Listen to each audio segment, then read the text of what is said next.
Привет and welcome to St. Petersburg. My name is Ryan and today I'm going to tell you the things you should and shouldn't bring for your stay in St. Petersburg in the summer.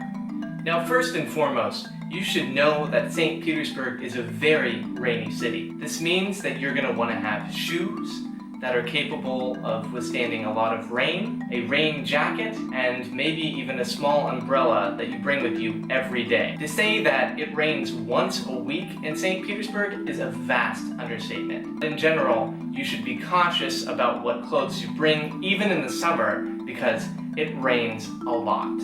I feel like I made one really big mistake when packing for my trip here in St. Petersburg, and that was to not bring my rain shoes. Something else that you're going to want to keep in mind is that St. Petersburg is very far north, and this means that you're going to want to bring a couple pairs of jeans or some pants and definitely a lightweight coat, even in the height of summer. Moving on to something that you don't really need, and that is a lot of clothes. I am a minimalist when I pack for a trip, and that means that I normally only bring a 40-liter backpack and maybe a small duffel bag, and that's it. You can mix and match your airlines without worrying about transferring your luggage, and it makes getting through security that much easier.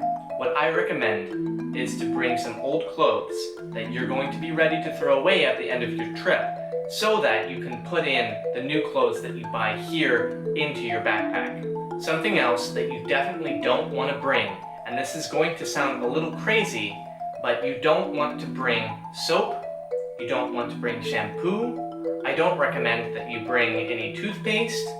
Basically anything that you normally buy once a month on a regular basis back home come with maybe a small travel size toothpaste or a small travel size shampoo, and that's it, just enough to get you through your first day.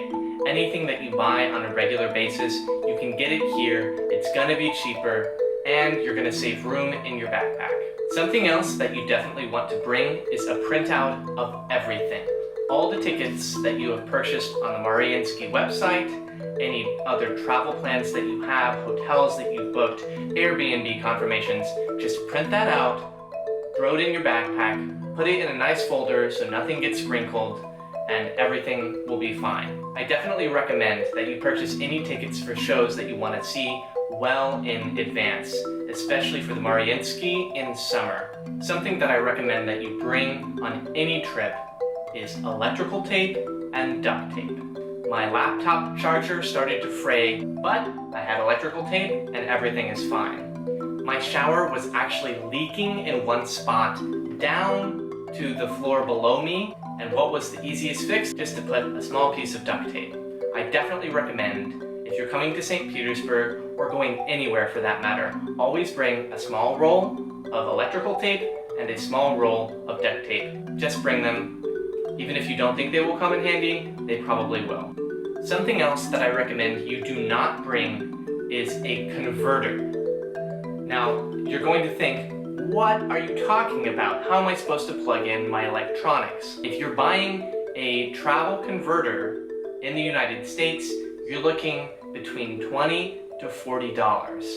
Here in Russia, or really anywhere in Eastern Europe for that matter, you're looking at $2 to $3. Wait till you get here, buy it, it's going to be much cheaper, you'll know that it works here, and everything will be fine. Something else that you definitely don't want to bring is your cell phone plan. If you buy an international plan on Verizon, T-Mobile, AT&T, Sprint, any of these companies back in the United States, you're looking at maybe doubling the cost of your normal cell phone plan for less data, less minutes, and it's just a huge hassle. My recommendation is on your first day here, go to the mall, find one of the carriers, Beeline, Megaphone, something like this. Go and buy a SIM card there and sign up for a pay-as-you-go plan. I'm spending around $7 a month for 10 gigabytes of data, 200 minutes, and I think 200 text messages. Finally, I recommend that you bring a few things that remind you of home. What I normally do is I bring some postcards of the city that I'm from maybe about 5 of them, that I can give to my friends that I'm meeting along the way. This is a really nice way to break the ice by giving a small gift of a postcard or another small little souvenir that your town or city is known for, and it also starts to facilitate the cultural exchange that is going to be taking place during your stay here.